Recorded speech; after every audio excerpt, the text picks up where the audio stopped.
పంట దిగుబడులను హరింపచేసే వాటిల్లో వాతావరణ పరిస్థితులు, చీడపీడలతో పాటు ఇటీవలి కాలంలో వన్యప్రాణుల నష్టం కూడా ఎక్కువగా ఉంటుంది. అడవి పందులు, కోతులు దాడి చేసి రైతు ఆరుగాల కష్టాన్ని దోచుకుంటున్నాయి. వీటిలో ముఖ్యంగా అడవి పందులు మొక్కజొన్న, జొన్న, వేరుశెనగ, రాగులు, అపరాలు, పుచ్చ మొదలైన పంటలలో పలు దశలలో చొరబడి ధ్వంసం చేస్తున్నాయి. అడవి పందుల విజృంభణ వల్ల చాలా ప్రాంతాల్లో రైతులు పంటలు వేసుకోవడానికి కూడా భయపడుతున్నారు. వీటిని చంపడం చట్టరీత్యా నేరం. అందువలన ఈ అడవి పందుల బెడదను తగ్గించుకోవడానికి రైతులు చేపట్టే కొన్ని సాంప్రదాయ పద్ధతులతో పాటు మరికొన్ని సాంకేతిక విధానాలు చేపట్టాల్సిన అవసరం ఉందంటూ తెలియజేస్తున్నారు ఆచార్య ఎన్జీ రంగా వ్యవసాయ విశ్వవిద్యాలయం, శ్రీకాకుళం జిల్లా నైరా వ్యవసాయ కళాశాల విస్తరణ విభాగం అధ్యాపకులు డాక్టర్ డి చిన్నమనాయుడు. మన ప్రస్తుతం ఉన్నటువంటి వ్యవసాయంలో చూస్తే అడవి పందుల సమస్య కూడా చాలా పెరిగిపోవడం మనం గమనిస్తున్నాము. చాలామంది రైతులు కొన్ని రకాల పంటలు వేయడానికి కూడా భయపడే పరిస్థితి వచ్చింది.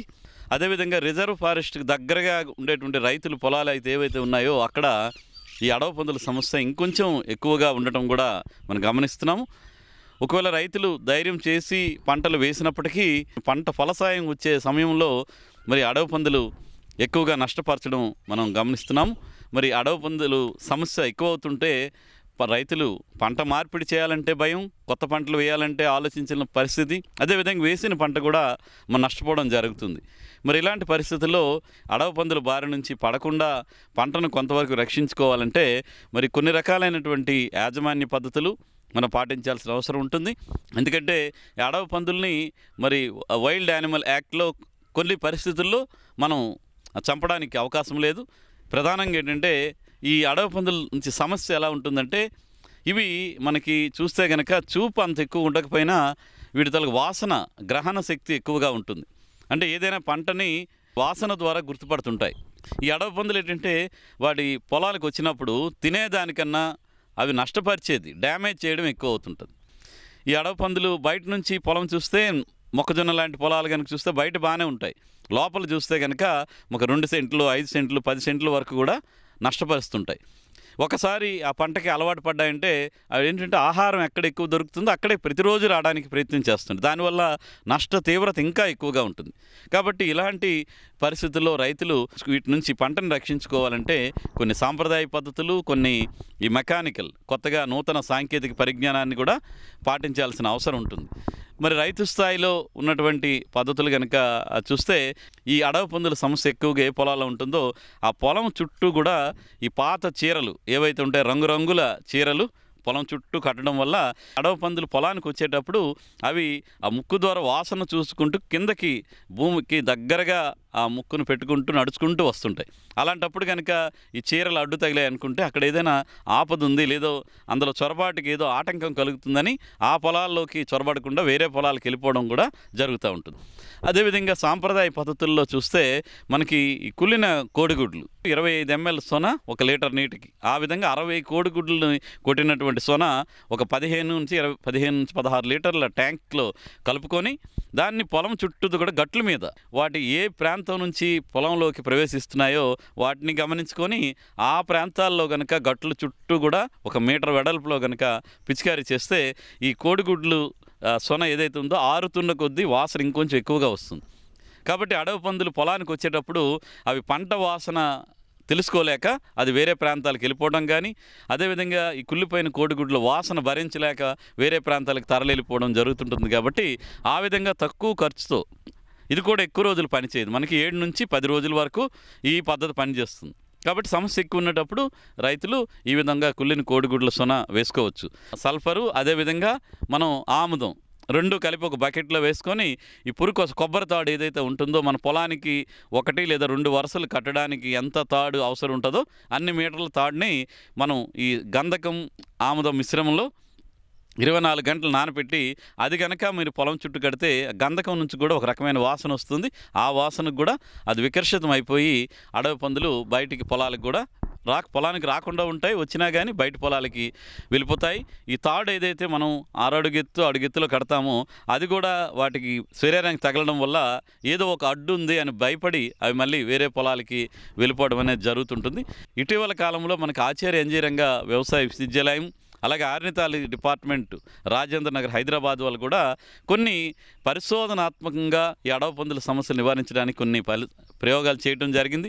అందులో ప్రధానంగా ఏంటంటే సోలార్ ఫెన్సింగ్ అనేది బాగా పనిచేస్తుంది అని చెప్పేసి కూడా వాళ్ళ పరిశోధనల ద్వారా నిరూపితమైంది. పొలం చుట్టూ కూడా మన ఫెన్సింగ్ మామూలు జిఏ వైర్తో ఏ విధంగా అయితే వేసుకుంటాం ఆ విధంగానే ఫెన్సింగ్ వేసుకుంటారు. దానికి సోలార్ పవర్ని మనం తగిలించడం అనేది జరుగుతుంది. అయితే ఫెన్స్ వేసేటప్పుడు ఏంటంటే కింద వరుస 6 అంగుళాల ఎత్తులో ఉండాలి.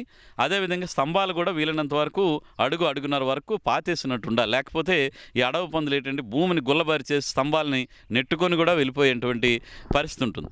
కాబట్టి భూమి లోపలికి స్తంభాలని ఎక్కువ లోతుకు పాతడం, తర్వాత కింద వైరు 6 అంగుళాలు, పై వైరు అడుగు వచ్చే విధంగా 3 లేకపోతే 5 వరుసలు సరిపోతాయి. 1.5 మీటర్ ఎత్తు కన్నా ఎక్కువ దూకలేవు. కాబట్టి ఆ విధంగా ఫెన్స్ ఏర్పాటు చేసుకొని దానికి సోలార్ పవర్ ప్యానల్ని మనం ఏర్పాటు చేసుకుంటే సుమారుగా 12 వోల్ట్ల వరకు కూడా పవర్ వస్తుంది. ఇది మనకి తాకినప్పుడు జంతువు చనిపోదు, కానీ అక్కడ నుంచి వచ్చేటువంటి షాక్ ఏదైతే ఉంటుందో అది ఎలా ఉంటుందంటే షాక్ ట్రిపుల్ ఎస్ అంటారు. అది ఒకసారి కనుక శరీరానికి తగిలి ఆ షాక్ వచ్చిందంటే రెండవసారి ఏ జంతువు కూడా ఆ వైరు తాకడానికి ప్రయత్నం చేయదు. ఆ విధంగా అవి సైకలాజికల్గా భయపడిపోతాయి. ఈ సోలార్ ఫెన్స్ సుమారుగా ఒక ఎకరాకి 4,000, 5,000 రూపాయల వరకు కూడా ఖర్చు అవుతుంది. మీరు అంటే ఆ పోల్స్ ఖర్చుని బట్టి మారిపోతుంది. మనకు సిమెంట్ పోల్స్ అయితే 8,000 వరకు అయిపోతుంది ఎకరానికి. అదే కనుక బ్యాంబూ పోల్స్ కానీ లేకపోతే ఐరన్ సన్నటి పోల్స్ కానీ అయితే 4 నుంచి 5,000 అవుతుంది. జిఏ వైర్ కట్టుకుంటారు, దానికి సోలార్ ప్యానల్ ఏర్పాటు చేసుకుంటారు.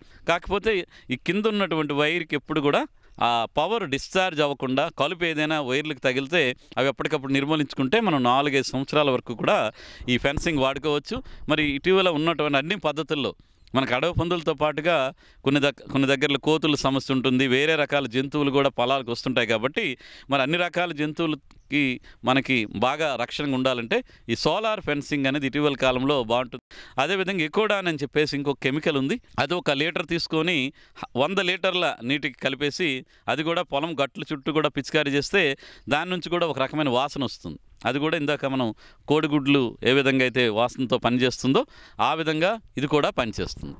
అదేవిధంగా ఆర్నిథాలజీ డిపార్ట్మెంట్ వాళ్ళు ఏంటంటే ఈ అడవి పందులు వచ్చేటప్పుడు మనం కొన్ని రకాల భయంకరమైనటువంటి సౌండ్స్ కనుక చేస్తే అవి భయపడిపోయి బెదిరిపోయి పారిపోతుంటాయి.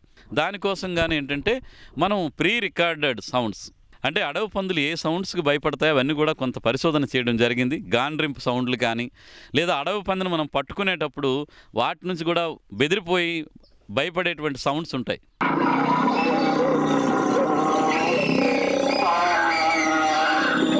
ఇలాంటి సౌండ్స్ అన్నీ రికార్డ్ చేసి ఆ చిప్ కానీ లేదా పెన్ డ్రైవ్ కానీ మనం పొలంలో ఒక ఎత్తైన ప్రదేశంలో పెట్టుకొని దానికి సోలార్ పవర్ కానీ లేదా బ్యాటరీ మనం అమర్చుకుంటే అవి వచ్చే సమయంలో ఈ సౌండ్ సిస్టమ్ కనుక మనం ఆన్ చేస్తే అవి వస్తున్నప్పుడు ఈ సౌండ్స్ వినిపిస్తే ఏదైనా వేరే జంతువు వల్ల ఆపద ఉంటుందని పారిపోతాయి.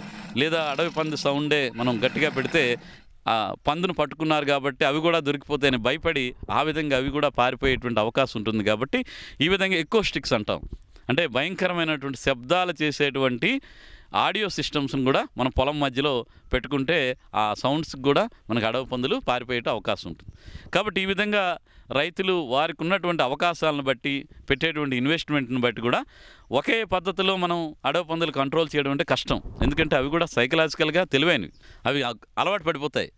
మీరు ఏదైనా గుడ్లు ద్రావణం పిచికారీ చేస్తే కొద్ది రోజులు 7 రోజుల తర్వాత అయిపోతుంది. గాండ్రిప్ సౌండ్లు ప్రతిరోజు వింటే అలవాటు పడిపోతాయి. కాబట్టి రకరకాల ఇప్పుడు మనం చెప్పుకున్నటువంటి సాంప్రదాయ పద్ధతులు, యాంత్రిక పద్ధతులు, కొత్త యాజమాన్య పద్ధతులు, సోలార్ ఫెన్సింగ్ ఇవన్నిటినీ కూడా మనం ఒక సమగ్రమైనటువంటి పద్ధతుల్లో కనుక చేయగలిగితే మరి అడవి పందుల నుంచి కూడా మన పంటల్ని కాపాడుకొని మనం నష్టపోకుండా ఉండడానికి అవకాశం ఉంటుంది.